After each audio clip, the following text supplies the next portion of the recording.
A palavra que Deus botou no meu coração se encontra em João, no capítulo 3.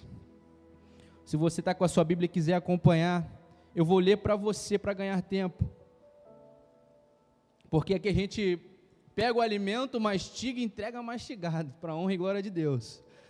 Diz assim a palavra de Deus em João, no capítulo 3, verso 1 em diante.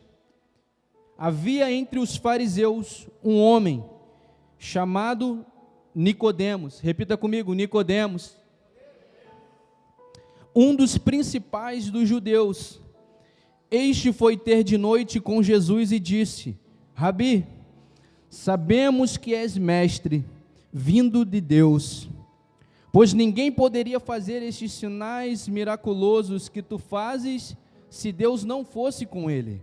Aí no verso 3 Jesus diz: em verdade te digo, que quem não nascer de novo, não pode ver o reino de Deus. Aí Nicodemos não entende, aí no versículo 4 ele fala: como pode um homem nascer sendo velho?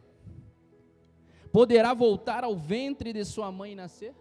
Até aqui, pode se assentar, curva a sua cabeça, e vamos falar com o Eterno. Espírito Santo de Deus, nesta hora, Pai, o Senhor possa me dar sabedoria e entendimento, Pai, para conduzir a Tua palavra, conforme o Senhor ministrou no meu coração, Pai, no dia de ontem. A forma como o Senhor falou, Jesus, e construiu o meu entendimento nas Escrituras. Que neste momento, Pai, na minha simplicidade, que eu não venha deixar faltar nada, Jesus, no alimento que o Senhor preparou para o Teu povo no dia de hoje. Deus, que nesta hora eu venha diminuir e me esvaziar de toda a natureza humana que possa querer atrapalhar os Teus planos, aquilo que o Senhor preparou para derramar nessa noite.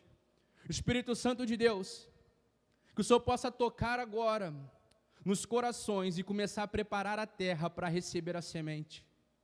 Espírito Santo de Deus, eu não tenho nada para dar aos meus irmãos, mas o Senhor tem palavra de vida eterna. O Senhor tem alimento vivo, o pão vivo que desceu do céu. O Senhor tem hoje o alimento que tem tudo o que nós precisamos para sermos crentes fortes e maduros na Tua presença. Eterno, neste momento, que o Senhor comece a tocar nos corações aqui nessa noite. O Senhor tem total liberdade aqui neste lugar. Que eu venha diminuir e que o Senhor possa crescer aqui nessa noite, eu possa ser boca Tua. Não trabalha porque sou eu que estou ministrando, mas trabalha porque eu creio num tempo que está para vir. Um tempo onde o Senhor vai derramar do Teu Espírito sobre toda a carne. Para a honra e glória do Teu santo nome. Conduz essa mensagem nesta noite. Antes de eu entrar na palavra, eu quero que você compreenda e entenda algo. Ontem foi um dia maravilhoso, onde eu, a Luísa, o Cunha e a mãe dele, e mais um amigo nosso, começamos a falar das coisas do reino e a falar das coisas de Deus. E a gente pegou nossas Bíblias e começamos a mergulhar na palavra. Quando a gente olhou, já era 1h da manhã. E hoje eu tinha que estar aqui na oração pela manhã, ainda tinha um evento de intercessão, uma conferência de intercessão que foi uma benção. Então eu estou cheio até o tutano, irmãos. E eu quero que Deus me use hoje para liberar algo especial na tua vida. Estou desde ontem recebendo de Deus no meu espírito, mas eu quero também transmitir e ter simplicidade para que você possa entender. Porque não adianta eu lançar a palavra que Deus ministrou no meu coração e você não compreender, não vai adiantar nada. Porque você precisa ouvir e entender. E eu comecei a perguntar: Senhor, o que o Senhor quer ministrar para os jovens? E daí eu falei: vou falar sobre Daniel. Porque Daniel era um camarada que era jovem, foi preso, e a gente pode citar a vida dele como exemplo, para talvez dar uma palavra de ânimo, uma palavra de força. E Deus falou ao meu coração: não é isso que eu quero. Tiago, os meus filhos precisam saber quem eles são, o que eles nasceram para fazer. Você precisa apenas ser você. Deus te criou para que você seja você. Você não precisa ser ninguém, você tem que ser você. Você é único. E eu quero que você saiba nessa noite que você é filho de Deus. Você é filho do Eterno, do dono do universo. Ah, Tiago, eu já sei que eu sou filho. Então por que você não usufrui do que tem disponível para quem é filho? Porque você é filho e vive como servo muitas das vezes na casa de Deus. Porque é uma diferença gritante. E eu vou entrar para essa palavra, onde Jesus fala que é necessário nascer de novo. Jesus aqui, ele estava implantando o reino. Então ele costumava falar muito por parábolas, para que aqueles homens viessem a entender. Porque até então todo mundo vivia debaixo da lei. Todo mundo vivia debaixo do jugo da lei. A lei de Moisés. Todos aqui já ouviram falar. Em algumas ministrações eu já falei sobre isso, outros irmãos também já construíram isso. E você deve compreender os 10 mandamentos, você deve saber aquilo que está escrito. Onde ele diz para a gente não adulterar, não matar, não roubar, não mentir, enfim. Todos os mandamentos de Moisés, aquele povo, Nicodemos, ele era um príncipe, um grande do templo. Então ele conhecia bem as Escrituras. Então, como Jesus estava implantando a nova aliança, que era algo que estava sendo novo, sendo projetado, preparado, para quando ele morresse na cruz, a nova aliança fosse instituída. Ele falava por parábolas. E Nicodemos não entendeu por que era necessário, como é que pode um homem sendo velho nascer de novo? Eu quero que você compreenda o seguinte. A gente estava falando sobre o que é a obra de Deus. Muitas das vezes a gente acha que a obra de Deus é estar tocando, é estar aqui em cima ministrando, pregando, falando para quem já é crente. A gente acha que a obra de Deus se resume em ministérios dentro de uma igreja, de uma caixa, de um quadrado, entre 4 paredes. Mas ontem Deus me deu uma revelação que eu até mandei para o Luiz. Deixei até salvo aqui. Que se encontra lá em João, no capítulo 6, versículo 28. Depois você vai lá e procura e vê o que Jesus falou, o que é a obra de Deus. Pedro perguntou para Jesus o que era a obra, e olha o que Jesus falou para ele.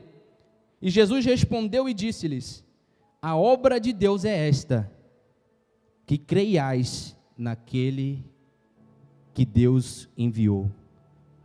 Que creiais naquele que o Pai enviou.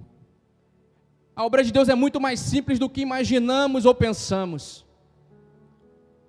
Se você crê em Jesus, você já está inserido na obra. Não adianta nada você vir para um culto, estar na igreja de segunda a segunda, se dedicando, se matando de trabalhar, vir limpar banheiro, passar pano no chão, ficar na portaria, cumprir escala, abraçar tudo que tem na igreja. Eu quero trabalhar em todas as áreas que eu estou envolvido na obra.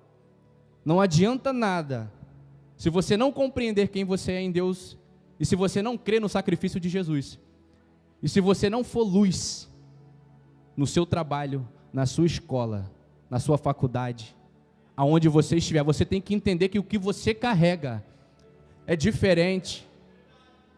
A obra de Deus não se resume aqui. Por que eu digo isso? Porque eu estou tendo experiências no meu trabalho. Eu vou pregar aquilo que eu estou vivendo, onde pessoas estão vindo me perguntar da palavra, onde pessoas estão sedentas por ouvir, mas esse tipo de coisa ninguém vê, esse tipo de coisa não é mostrado, mas as pessoas estão sedentas, estão sendo cuidadas, estão ouvindo, estão aprendendo. No teu colégio tem um colega teu que precisa saber que você é luz, tem colega teu que precisa ver a diferença na tua vida. Opa, esse camarada é diferente, tem algo nele que mexe comigo. Eu digo isso porque teve camaradas que tinham idade para ser o meu pai, vindo abrir a vida dele para mim, falando que já tinha tentado suicídio, que não dava mais, que só não tinha se matado porque era orgulhoso, e eu fiquei sem entender. Eu falei, como é assim? Como é que eu vou dar conselho para alguém mais velho? Mas depois eu entendi que ele não estava conversando comigo, mas ele estava falando com aquilo que está dentro de mim. Ele estava se relacionando com aquilo que eu carrego, aquilo que você carrega. aquilo que você tem de especial dentro de você. Você precisa entender algo. Se você se colocar debaixo do jugo da lei, você está vivendo conforme a antiga aliança. Na nova aliança, deixamos de ser servos e passamos a ter direito de filho. Jesus deixou isso bem claro nas Escrituras. A antiga aliança, o Antigo Testamento foi para projetar a vinda de Jesus no Novo. Mas Tiago, o que você está falando? Se você declarar com a tua boca que você é pecador, Satanás vai usar isso contra você na frente de Deus. Ele está declarando com a própria boca dele que ele é pecador. Mas Jesus fala nas Escrituras que somos justiça de Deus.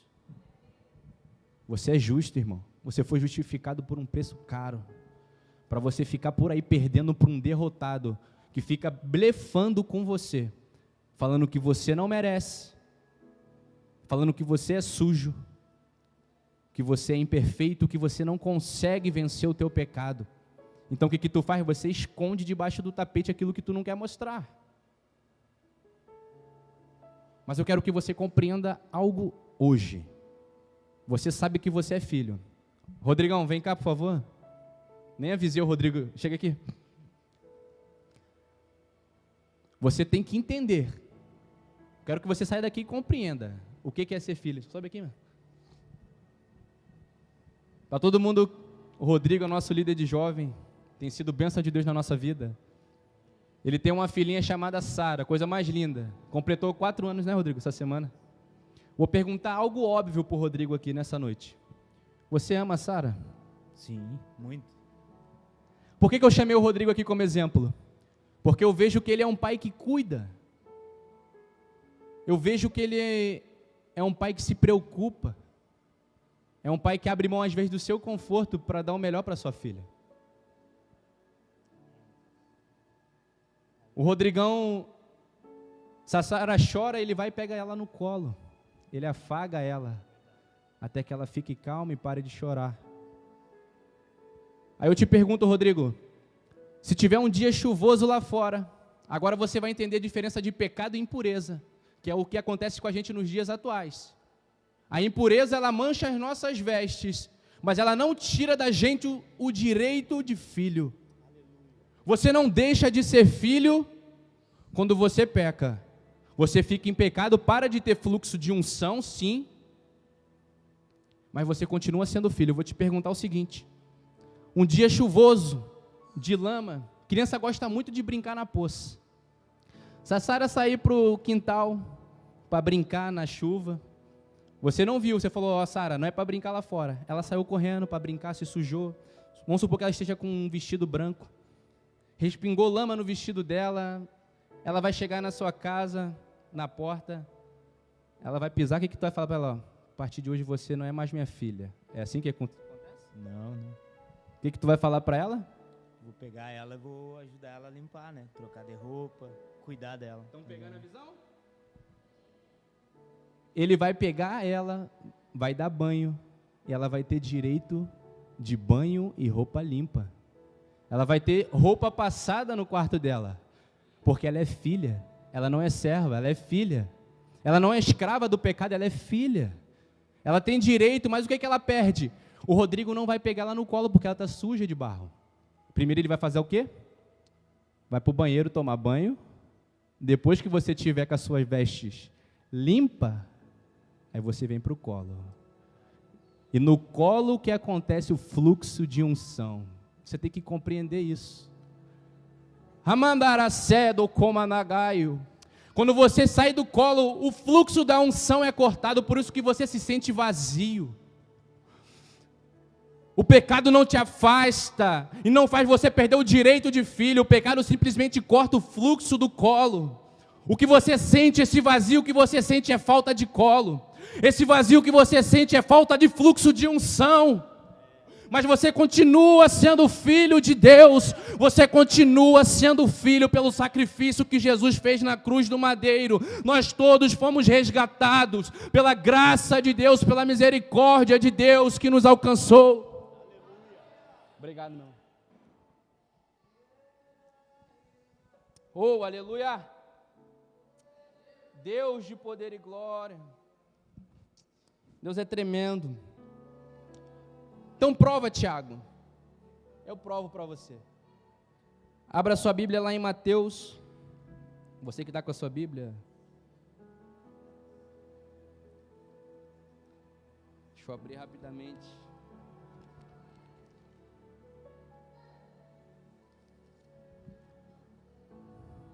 Oh, aleluia. Deus é tremendo. Você tem que sair daqui hoje sabendo quem você é em Deus. E Satanás nunca mais vai te acusar. Satanás não vai esfregar mais na tua cara que você é pecador. Oh, aleluia. Mateus no capítulo 11, versículo 11, diz assim: em verdade vos digo que, entre os que de mulher têm nascido, não apareceu alguém maior do que João Batista. Contudo, o menor no reino dos céus é maior do que ele. Todo mundo aqui conhece João Batista? O último dos profetas, a voz que clamava no deserto. Olha o que Jesus fala: aquele que é nascido do reino, o menor do que é nascido do reino, ou seja, o caçula dos filhos na nova aliança, é maior do que João Batista. Por quê? Porque João Batista ainda estava debaixo da lei. Poderia ser o maior profeta, mas ainda era servo de Deus. João Batista não tinha o direito que nós temos de filho. Ele era servo. Agora vamos para Nicodemos, para a gente não perder o rumo da passagem. Já estou terminando, eu prometo. Então, quando Jesus fala para Nicodemos que é necessário nascer de novo, ele estava dizendo o seguinte: Nicodemos não entendeu, como que pode um homem velho nascer de novo? No dia que você aceita Jesus, que você reconhece o sacrifício que ele fez na cruz, a partir de então, algo em você começa a ser gerado, você nasce de novo. Aí eu te pergunto, você já viu algum bebê já nascer grande e maduro? Tem bebê que nasce falando, que nasce sabendo matemática, português, já nasce com diploma de faculdade. Tem bebê que nasce assim? Como é que nasce o bebê? Nem saber andar ele sabe. Então, quando Jesus te alcançou, que ele te tocou, você começa um bebezinho na fé. Você nasce e começa a dar os primeiros passos. E acontece isso aqui que a gente falou. Tu começa a se sujar, porque você é bebê na fé. Então é normal aquele que fuma, um exemplo, ter dificuldade de largar o cigarro no início, porque ele é um bebê. Se a gente cuidar dele e manter ele próximo da presença, tratar, cuidar, alimentar, ensinar o caminho, ele vai se tornando maduro. Ele vai aprendendo na palavra quem ele é, ele vai aprendendo mais da Bíblia, ele vai crescendo no entendimento. Daqui a pouco aquilo que suja as vestes deles, que é o cigarro, já não mais incomoda ele. Ele olha para aquilo ali, não preciso disso, porque ele está ficando maduro, ele está crescendo. Tem pessoas que vêm na igreja, mas não amadurecem. Tem pessoas que vêm, tem 30 anos de crente, mas não amadurecem. Eu tenho 27 anos de igreja, porque eu nasci no berço evangélico, nasci na Assembleia. Eu era jovem, mas eu fui conhecer Jesus verdadeiramente aos 23 anos de idade, quando eu cheguei aqui em Santa Maria, que Deus reacendeu a chama, porque eu era um zumbi dentro da igreja, porque eu não reconheci, não sabia quem eu era em Deus. Eu vivia debaixo do jugo de pecado. Eu não sou bom o suficiente, eu sou sujo. Eu não sabia que eu era filho. Senhor, eu sou teu servo. A gente às vezes declara isso porque isso foi ensinado e é ensinado muitas das vezes. Mas Deus não quer mais que você nessa noite viva como servo e nem se reconheça como servo. Não seja como o irmão do filho pródigo que estava em casa, mas não aproveitava nada do direito de filho. Ficava em casa só servindo, mas não aproveitava. E o pai dele fala: não estou entendendo, tudo que tem aqui é teu. Tudo que tem é teu. Lá fora tem um monte de filho pródigo, que saiu, muitas das vezes, daqui de dentro do templo, por causa que não conseguiu superar o jugo do pecado, não conseguiu superar o dedo na cara dizendo que ele era pecador, que ele não ia conseguir chegar, que ele era sujo demais, impuro demais, que para ele se chegar a Jesus, ele tinha que parar de fazer tudo de ruim que ele fazia antes. Isso é gradativo. Quantos estão entendendo? Quantos estão entendendo que o que você vai largando, vai tirando aquilo que te incomoda, os pecados que você traz lá de fora, tu vai tirando com o tempo. Você precisa caminhar, você precisa andar, você precisa se alimentar, você precisa amadurecer na fé, você precisa amadurecer e crescer em Cristo. Paulo fala isso quando ele escreve a carta.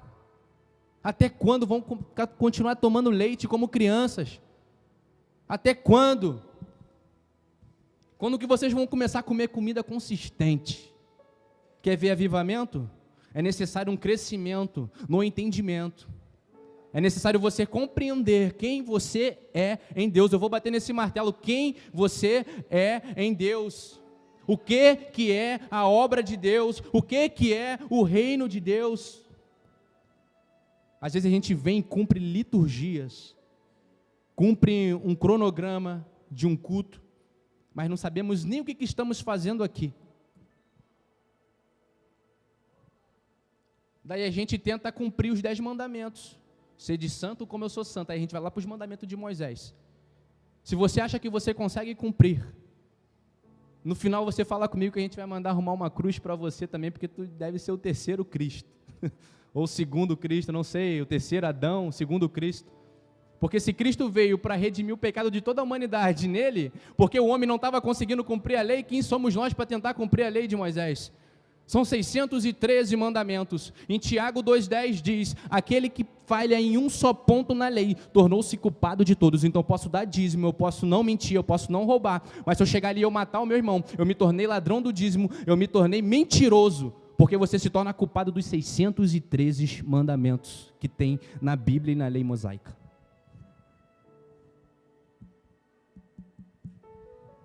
Fique de pé nessa noite. Filho de Deus, fique de pé. Oh, aleluia. Talvez você esteja aí pensando: Tiago, então só porque estamos na época da graça a gente pode fazer o que a gente bem entende? Fazer o que a gente bem quer? Preste bem atenção que não foi isso que eu falei. Não se aproveite da graça de Deus. Aquele que ama a Deus não vive pecando. O que eu quero te ensinar nessa noite é que você não deixe Satanás te acusar por algo que você ainda não é maduro o suficiente para vencer. Peço para que o ministério de louvor suba aqui. Eu estou na batera também, vou ter que ir ali. Mas já vão se posicionando. Eu quero que neste momento você seja sincero com Deus. Traga à sua memória aquilo que você ainda precisa largar.